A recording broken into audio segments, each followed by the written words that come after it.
Kalian percaya tidak? Seorang laki-laki hanya menggunakan satu alat, tidak menggunakan alat yang canggih seperti sekarang. Membangun sebuah rumah.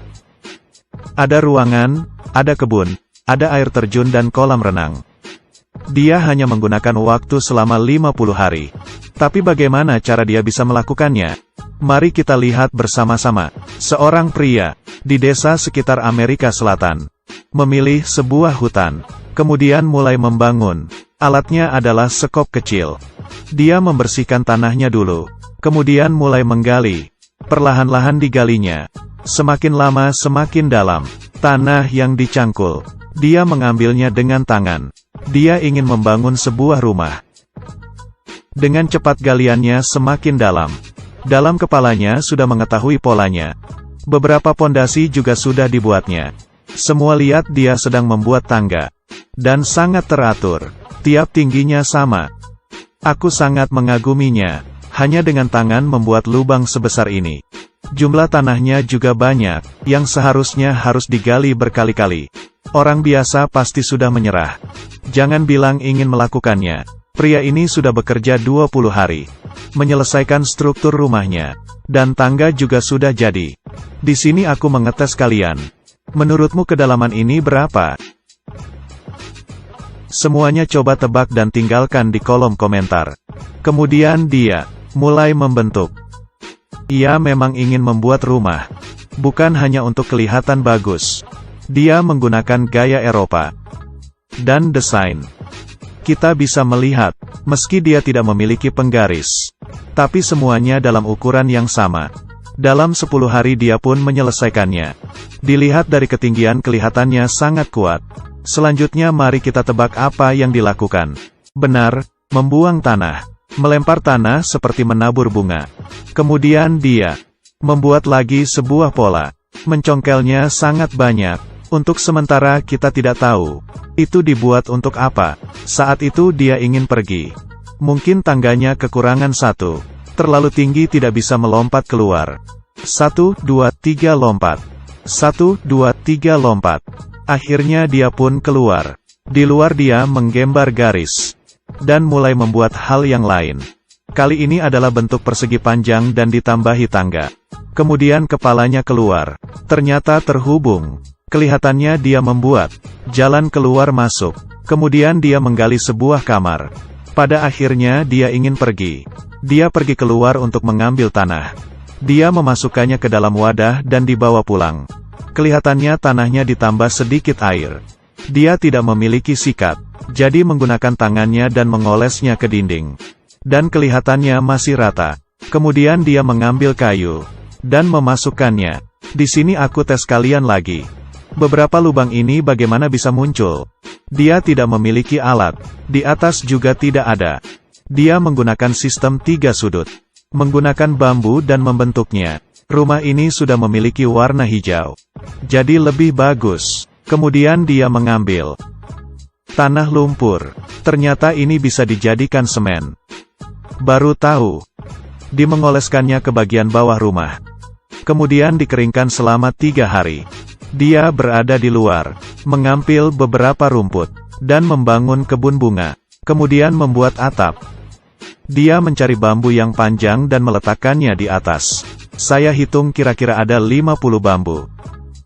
Setelah semuanya sudah stabil, dia menutupinya dengan pohon. Dia di tengah-tengah rumah, membuat sebuah lubang, untuk dijadikan ventilasi, dan tanah yang digali akhirnya digunakan. Dia mengambil tanah dan meletakkannya di atas pohon, agar menjadi rata. Kemudian menggunakan daun pohon. Kelihatannya dia begitu rendah diri. Rumah yang begitu besar, tidak ingin dilihat oleh orang lain. Tiba-tiba aku terpikir, rumah ini dapat digunakan sebagai jebakan. Bisa menangkap gajah nih. Dia di luar jalan keluar, membuat sebuah pintu. Kemudian dia memiliki rencana untuk membuat kolam renang. Di Amerika Selatan memiliki air tanah yang cukup. Dia menemukan sumber air. Kemudian menggunakan bambu untuk menghubungkannya dari tinggi ke rendah, agar air bisa mengalir ke rumahnya. Kali ini Newton akhirnya putus asa. Menyambungkan bambu sedikit merepotkan. Tapi akhirnya setelah selesai, jauh lebih cepat dan lebih sedikit usaha. Dia menggunakan waktu 2 hari untuk menyambungkannya. Agar air bisa mengalir ke dalam rumah. Membutuhkan waktu 1 hari. Air di kolam pun terisi penuh. Dia mengejar kehidupan yang berkualitas. Bahkan membuat pot bunga. Rumah villa yang dari berbintang 2. Sekarang naik menjadi bintang 3. Mungkin ada orang yang bertanya, malam itu bisa nginap apa tidak? Dia kepikiran, dan menyalakan lilin di sekelilingnya. Kelihatannya lilin buatan sendiri. 18 lilin ini, membuat villa ini menjadi lebih terang. Dan menjadi bintang 4. Dia lompat ke dalam kolam. Berenang seperti ikan. Sangat senang. Setelah capek dia beristirahat sebentar. Dia naik ke atas dan menutupnya. Tempat ini sangat tersembunyi. Siapa yang bisa kepikiran? Di sini ada sebuah villa. Dia baring di atas kasur. Mendengar suara air. Perlahan-lahan pun tertidur. Jauh dari hiruk-pikuk kota. Dia sudah melewati hidup sendiri yang bahagia. Kesimpulannya, villa sang pria ini menghabiskan waktu 50 hari. Dan hanya menggunakan sekop kecil. Sudah bisa menyelesaikannya. Terhitung proses yang ajaib. Dia kelihatannya sangat pintar. Hingga masalah air ini pun juga bisa mengisi penuh air di kolam. Dengan hanya menggunakan bambu. Dan dijadikan buka tutup. Aku juga ingin menggali sebuah rumah. Semuanya sudah dipersiapkan. Yaitu hanya dengan sekop kecil. Ada orang yang berkata tidak ada tempat. Lahan kosong sangat mudah dicari. Sekolah kalian juga boleh. Pertanyaan hari ini ada 2. Yang pertama, coba tebak luas dan kedalaman rumah ini. Kedua, bagaimana cara membuat lubang bambu itu. Semuanya coba tebak ya. Lalu tinggalkan di kolom komentar. Menurut kalian villanya bagaimana? Juga boleh tinggalkan di kolom komentar. Ya sudah, video hari ini sampai di sini. Berharap semuanya senang dengan video ini. Video yang menarik. Bila kalian suka video seperti ini, aku akan mempersiapkan beberapa yang seperti ini. Ya sudah, yang suka dengan tontonan ini, jangan lupa tekan tombol suka, dan sebarkan ke yang lain. Jangan lupa ya. Kita ketemu lagi di selanjutnya, sampai jumpa. Ayah menyapa putri kecilnya untuk makan malam di meja makan. Makanannya lebih kaya dari sebelumnya. Dan saudara-saudara hanya bisa menonton. Gadis itu menghabiskan 1 mangkuk demi mangkuk. Tapi yang dia tidak tahu adalah, saat ini, ayahnya sudah membuat keputusan. Gadis bernama Xiaoqi. Tinggal di desa pegunungan kecil sejak kecil. Apakah anak bungsu dari 7 bersaudara dalam keluarga, menderita gangguan penglihatan bawaan. Di matanya, seluruh dunia kabur. Saat teman lain sedang bermain, dia hanya bisa berbaring di samping dengan tali sapi sebagai teman. Sore hari, Xiaoqi akan pulang dengan ternak seperti biasa. Tapi masih di luar, mendengar tangisan saudara-saudaranya. Ternyata ibu Xiaoqi sakit kritis. Tunggu Xiaoqi masuk ke rumah. Ibu duduk di samping tempat tidur. Dia mengatakan kepada ayah untuk merawat Xiaoqi dengan baik. Bagaimanapun, mereka adalah putri mereka. Ibu juga menyuruh anak-anak lain untuk membantu Xiaoqi. Dia yang termuda. Ibu benar-benar khawatir tentang Xiaoqi. Tidak butuh waktu lama. Ibu yang paling mencintai Xiaoqi meninggal. Saat ibu meninggal, Xiaoqi masih menggembalakan ternak di ladang. Dia ingin pulang tapi tidak berani kembali. Hanya bisa menangis di lapangan. Dalam 3 bulan setelah ibu pergi, belum ada setetes hujan di langit. Pada dasarnya tidak ada panen makanan di ladang. Ini membuat beban keluarga semakin parah. Dan kedamaian di hati Xiaoqi dengan cuaca yang tidak normal, menjadi semakin tidak nyaman.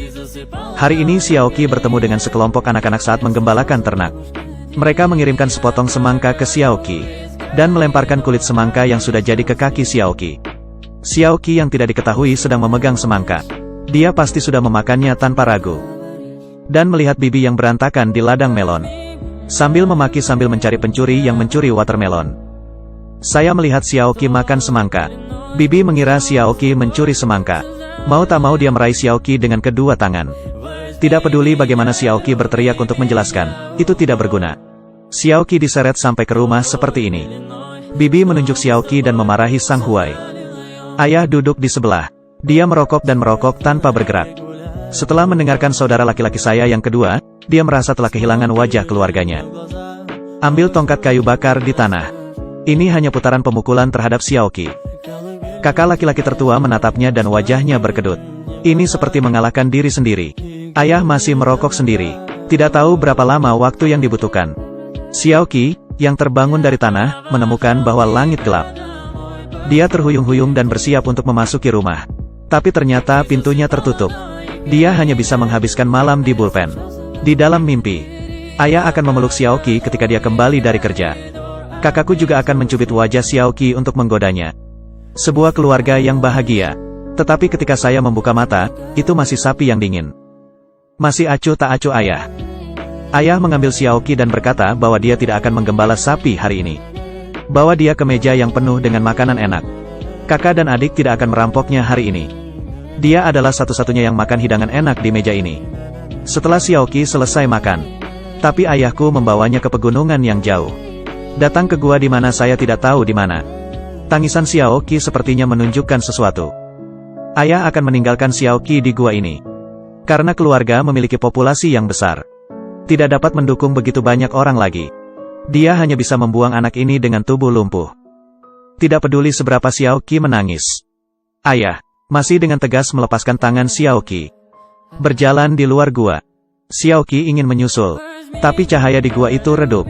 Xiaoqi tidak bisa melihat dengan jelas sama sekali.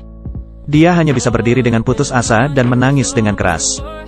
Pada saat ini, jeritan Qimei membuat Xiaoqi merasakan harapan. Ternyata kakak laki-laki yang tidak mengkhawatirkan Xiaoqi. Dia mengikuti ayah ke gua ini. Mereka berpelukan dan menangis. Kayak lama gak ketemu. Saat aku berjalan keluar dari gua, tiba-tiba hujan deras. Tanaman di musim kemarau panjang dan hujan bisa bertahan. Tapi Xiaoqi tidak tahu harus kemana. Dia tidak pernah ingin kembali ke rumah itu. Kakak bilang ada banyak orang di kota. Bahkan jika Anda meminta makanan, dia tidak akan kelaparan. Jadi Xiaoqi dimasukkan ke dalam bagasi mobil. Ditarik ke kota dengan ayam, bebek, dan angsa di bagasi. Melihat Xiaoqi pergi, kakak terus menyeka air mata di wajahnya. Tapi itu tidak jauh lebih baik di kota. Sopir yang menemukan Xiaoqi melemparkannya ke pinggir jalan. Xiaoqi yang tidak tahu harus kemana, hanya bisa didorong ke depan. Semua orang membencinya kotor. Aku takut aku akan mendapat masalah.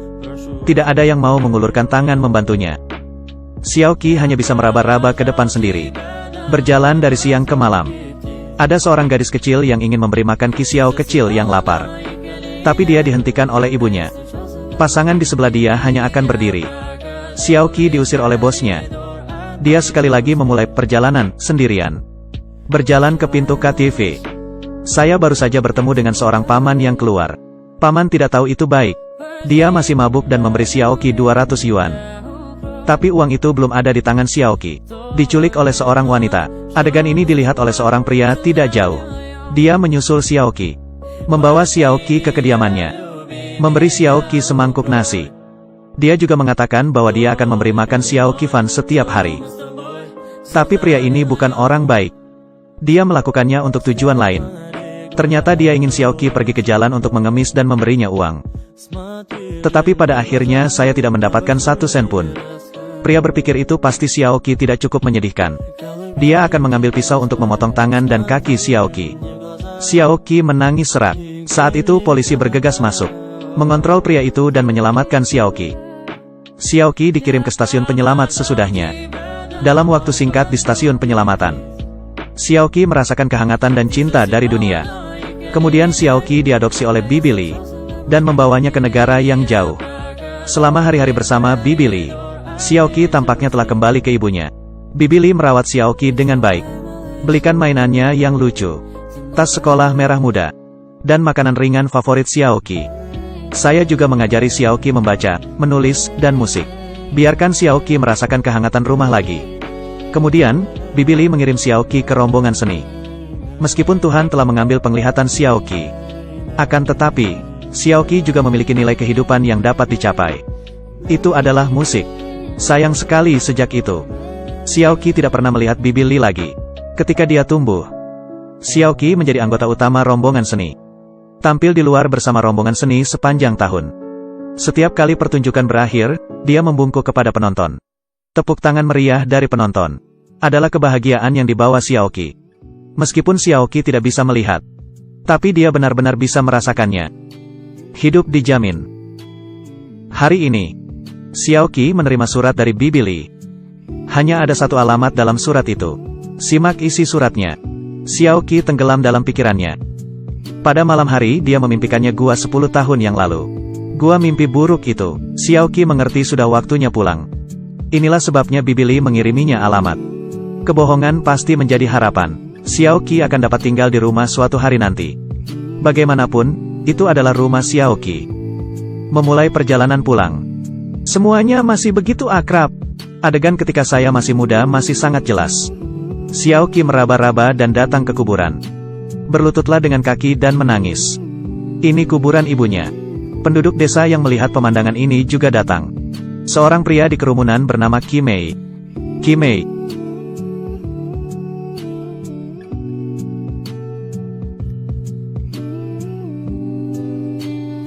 Dage.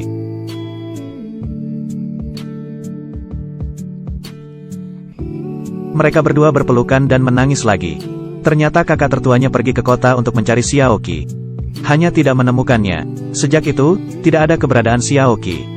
Xiaoqi berterima kasih padanya karena telah menyelamatkannya dari gua. Dan ayah Xiaoqi melihat jauh dan tidak berani mendekat. Kakak laki-laki membantu Xiaoqi berjalan pulang bersama. Ayah dengan berlinang air mata mengikuti dengan diam-diam. Xiaoqi akhirnya bertemu dengan beberapa saudara laki-laki dan perempuan. Hanya ayah yang terlambat. Meskipun aku telah ditinggalkan, Xiaoqi, aku masih tidak bisa menahan tangis di bahu ayahku. Ayah masih berkata dengan dingin seperti sebelumnya. Baru kembali. Tapi Xiaoqi, aku masih bisa merasakan suara isak tangis ayahku. Dan bau asap tanah yang familiar. Setelah 16 tahun, Xiaoqi akhirnya kembali ke rumahnya di mana dia telah hilang selama bertahun-tahun. Dia tidak menyalahkan ayahnya saat itu. Pahami lingkungan saat itu. Beritahu Xiaoqi tentang kehidupan mengemis tahun itu. Tidak ada moralitas. Tapi keesokan harinya, Xiaoqi masih memutuskan untuk pergi. Karena dia ingin menggunakan waktu yang tersisa. Terus menyadari nilai mereka dalam hidup. Melihat Xiaoqi pergi. Kali ini ayah tua itu mengejar tanpa ragu. Jika Anda adalah Xiaoqi, apakah Anda akan memilih untuk memaafkan ayah? Disutradari oleh Don Hall dan Chris Williams. Pengisi suara yaitu Scott Adsit sebagai Baymax, Ray Porter sebagai Hiro, dan Daniel Haney sebagai Tadashi Hamada. Nah, buat sebagian kalian mungkin udah pada nonton film satu ini. Yang belum pada nonton, boleh yuk tarik selimut kalian rapat-rapat, siapin cemilan kalian, dan selamat menonton.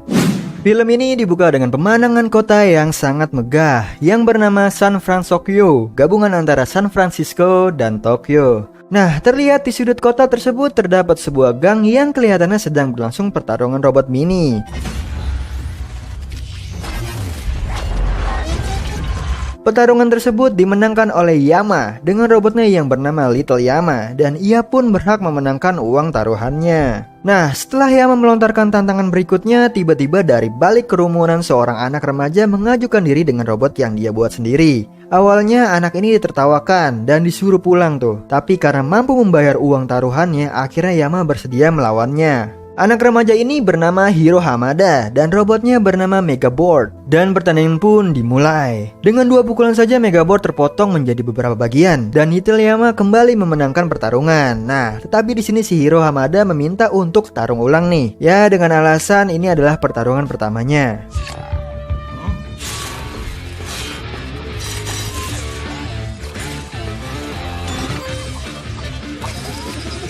Di pertarungan ulang inilah Hiro memperlihatkan kekuatan Megaboard yang sesungguhnya. Di sini Yama marah nih, lalu merebut Megaboard dari Hiro. Di sini beruntung Tadashi datang menyelamatkan Hiro. Si Tadashi ini merupakan kakaknya Hiro nih guys. Mereka pun berupaya kabur sementara Megaboard menghajar Yama untuk melepaskan diri lalu menyusul Hiro. Diketahui sendiri Hiro ini merupakan anak yang sangat jenius dan ia bahkan menyelesaikan SMA-nya di usia 13 tahun nih. Dalam upayanya meloloskan diri, ternyata patroli polisi malah menghadang hingga mereka akhirnya pun ditahan dan dimasukkan ke sel.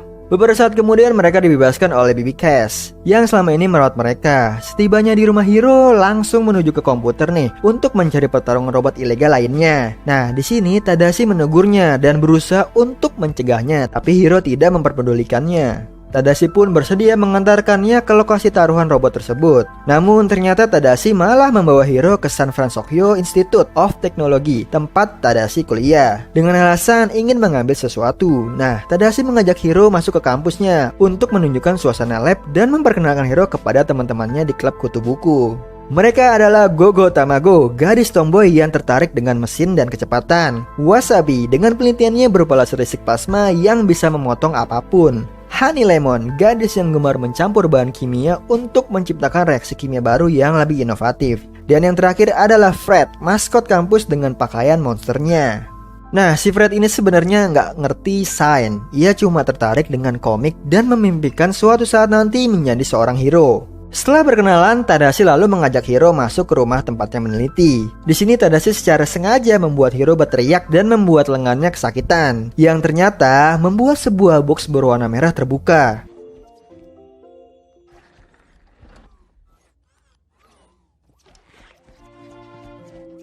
Dia adalah Baymax, sebuah robot pendamping kesehatan pribadi atau robot perawat yang akan beraksi ketika seseorang berteriak kesakitan.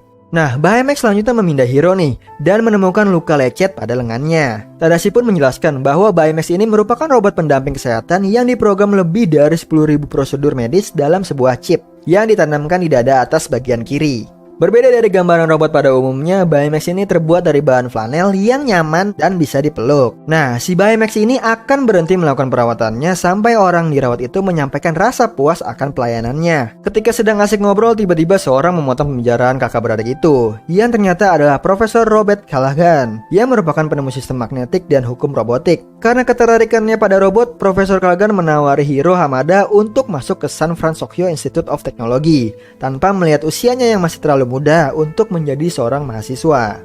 Keesokan harinya, Tadashi menjelaskan pada Hiro Hamada bahwa setiap tahun Francisco Institute ini mengadakan pameran karya mahasiswa. Karya yang mampu membuat Profesor Callaghan terkesan akan terpilih untuk masuk menjadi mahasiswa.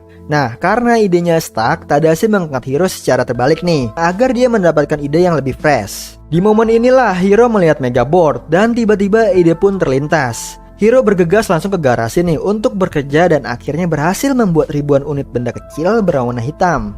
Singkat cerita, hari yang ditunggu-tunggu pun tiba. Di atas panggung, Hiro mempresentasikan alat kontrol di kepalanya, kemudian mengeluarkan dan menunjukkan benda kecil berwarna hitam dari saku jaketnya. Hiro menjelaskan, microbot ini memang tidak akan berguna jika hanya satu, namun jika digabungkan dengan microbot lainnya akan menjadi sesuatu yang sangat berguna. Hal ini malah membuat pengunjung pameran mulai merapat ke panggung menyaksikan apa yang sedang dipresentasikan oleh Hiro. Just the beginning. How about transportation? Like anywhere. Lewat karyanya, semua orang yang menyaksikan presentasinya tersebut sangat takjub nih, termasuk Alistair Cray yang merupakan presiden dari tech company. Selesai presentasi, Mr. Cray mendekati Hiro nih untuk melihat karyanya dan menginginkan microbot untuk berada di pabriknya. Nah, belum sempat Hiro mengiyakan tawaran Tuan Cray, Profesor Callaghan datang nih. Nah, meski sempat ditawari uang dalam jumlah yang sangat besar, Hiro memutuskan tidak menjual microbotnya. Tadashi kemudian meminta Mr. Cray mengembalikan microbot adiknya. Nah, setelah kepergian Mr. Cray, Profesor Callaghan memberikan Hiro amplop nih yang berisikan formulir pendaftaran masuk menjadi mahasiswa dari Francisco Institute of Technology. Ketika hendak merayakan keberhasilannya atas penemuan dan diterimanya Hiro di kampus tersebut, tiba-tiba alarm gedung berbunyi. Tadashi dan Hiro kemudian berlari menuju gedung. Di sana mereka menyaksikan orang-orang berhamburan keluar nih, yang ternyata gedung pameran tersebut terbakar. Mengetahui Profesor Callaghan masih berada di dalam gedung yang apinya semakin membara, Tadashi nekat nih untuk masuk menyelamatkan sang profesor. Gedung tersebut meledak saat setelah Tadashi memasukinya, dan Tadashi tewas dalam peristiwa tersebut. Atas kejadian itu, Hiro menjadi pendiam nih dan mengasingkan diri dalam kamarnya setelah kematian kakaknya tersebut. Di sini tidak sengaja Hiro menjatuhkan Megaboard-nya dan mengenai kakinya. Rupanya hal tersebut mengaktifkan Baymax, robot ciptaan kakaknya, yang langsung meminta Hiro untuk melakukan perawatan. Namun Hiro menolak nih dan memaksa Baymax untuk menyusut lagi. Tapi upaya tersebut tidak berhasil, malah justru membuat Hiro terjatuh ke bawah tempat tidur. Di bawah tempat tidur tersebut, Hiro menemukan sebuah microbotnya yang aktif. Awalnya dia ngerasa aneh nih, karena microbotnya akan tertarik dengan microbot lainnya. Sementara microbot tersebut adalah satu-satunya yang tersisa. Karena penasaran, Baymax kemudian memindai microbot tersebut. Hiro yang sedang asik dengan robotnya menyuruh Baymax mencari tahu sendiri kemana microbot itu akan pergi. Akhirnya Hiro segera menyusul dan membawa mereka berdua ke suatu gudang yang sudah lama ditinggalkan. Di sana Hiro menemukan seseorang menggandakan microbot ciptaannya dalam jumlah yang sangat banyak. Ketika akan menyelidiki, tiba-tiba seseorang mengaktifkan dan mengendalikan semua microbot untuk menyerang Hiro dan Baymax. Dengan susah payah, akhirnya mereka bisa meloloskan diri nih dan pergi ke kantor polisi untuk melaporkan kejadian yang menimpanya.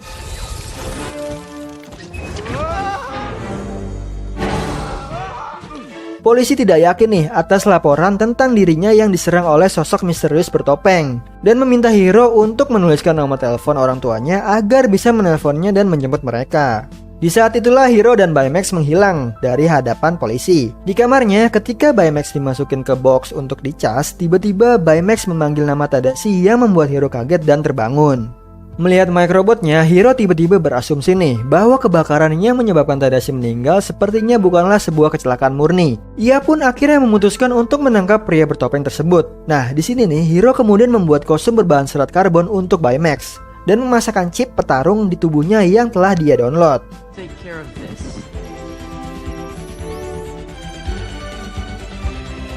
Nah, karena merasa Baymax sudah siap nih setelah training, singkatnya mereka pun keluar menuju gudang tua yang didatanginya di siang hari. Bermodalkan microbot sebagai petunjuk, Hiro dan Baymax terus mencari si topeng kabuki dan tanpa mereka sadari nih, sebuah mobil ternyata mengikutinya. Kemudian muncul bayangan dari dalam laut nih. Dan dengan jelas terlihat si topeng kabuki yang membawa sebuah benda berlambangkan burung balet. Di saat Baymax akan beraksi nih, tiba-tiba Hiro dikejutkan dengan kehadiran teman-temannya yang ternyata telah mengikutinya dari tadi. Si topeng kabuki kemudian muncul memegang sebuah peti kemas membuat Hiro dan teman-temannya kaget bukan main nih. Hiro pun menyuruh teman-temannya untuk pergi dan setelah itu meminta Baymax untuk menangkap si topeng kabuki. Namun apa yang Hiro harapkan ternyata tidak sesuai dengan kenyataan. Baymax malah muncul dengan cara melayang dari langit. Mereka pun memutuskan untuk melarikan diri. Si topeng kabuki ini terus mengikuti mereka. Tiba-tiba Wasabi menghentikan mobilnya tanpa alasan. Why are we stopped? The light's red. And a car chase! Nah, kekesalan mereka ini tidak terbendung nih ketika Wasabi malah menyalakan lampu sen. Di sini Gogo kemudian mengambil alih kemudi karena kesal dengan Wasabi yang terlalu taat aturan berkendaraan di saat-saat genting seperti itu. Setelah terjebak dari kepungan microbotnya, akhirnya mereka berhasil lolos namun tercebur ke dalam laut.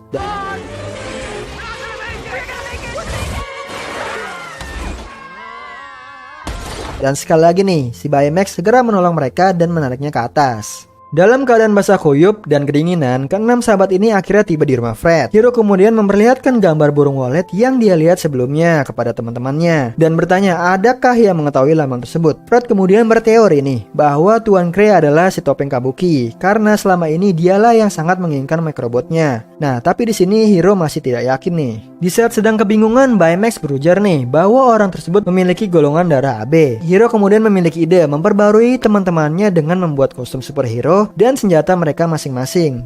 Di sini Honey Lemon dibuatkan senjata berupa bola-bola yang berisi bahan kimia, Gogo dengan roda cakramnya, kemudian Wasabi dengan pisau plasma, dan Fred dengan kostum monster yang elastis dan juga nih bisa menyemburkan api. Di sini Hiro juga memperkenalkan Baymax versi 2.0 dengan senjata berupa tinju roket yang bisa kembali nih.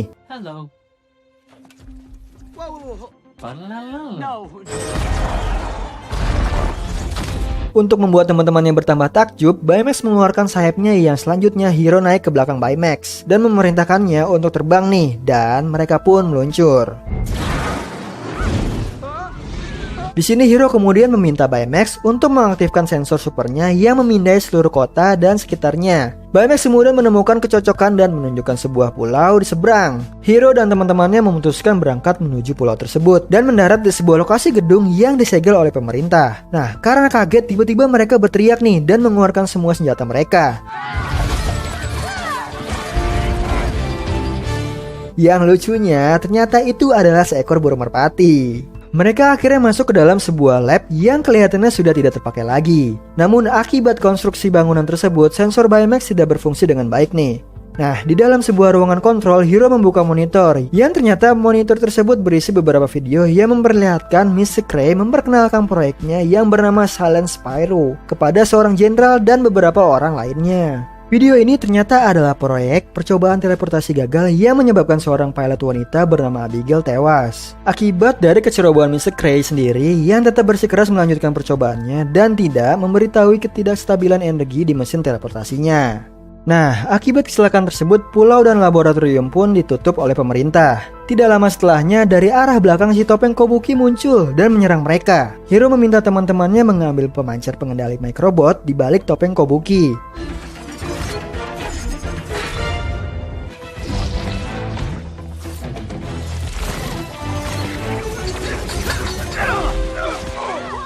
Upaya keras mereka ternyata berhasil nih setelah Hiro menghempaskan musuhnya dan membuat topengnya terjatuh.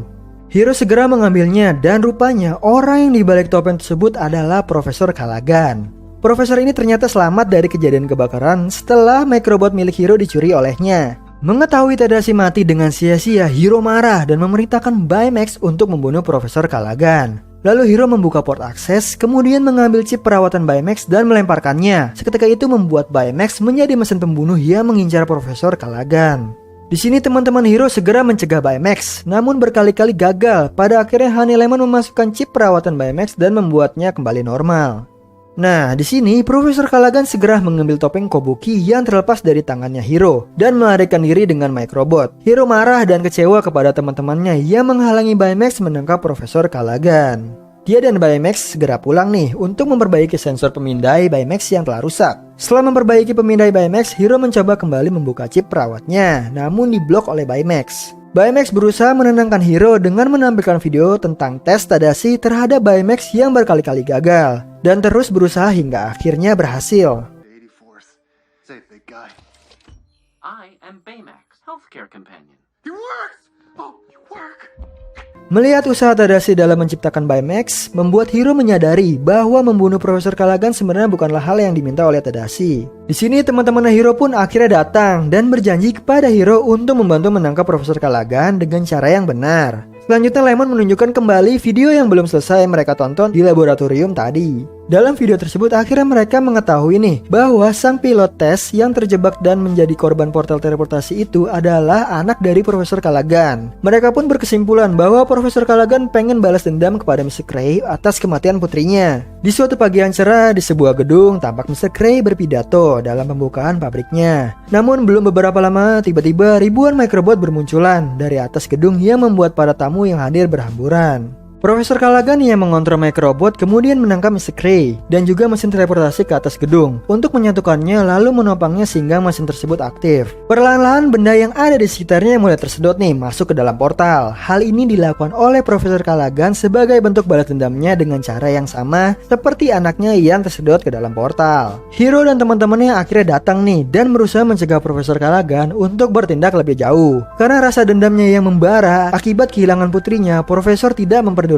Hiro dan langsung menyerang mereka. Nah, setelah melalui pertarungan yang cukup melelahkan, Hiro menemukan cara untuk mengalahkan Profesor Callaghan, yaitu dengan membiarkan semua microbot tersedot ke dalam portal.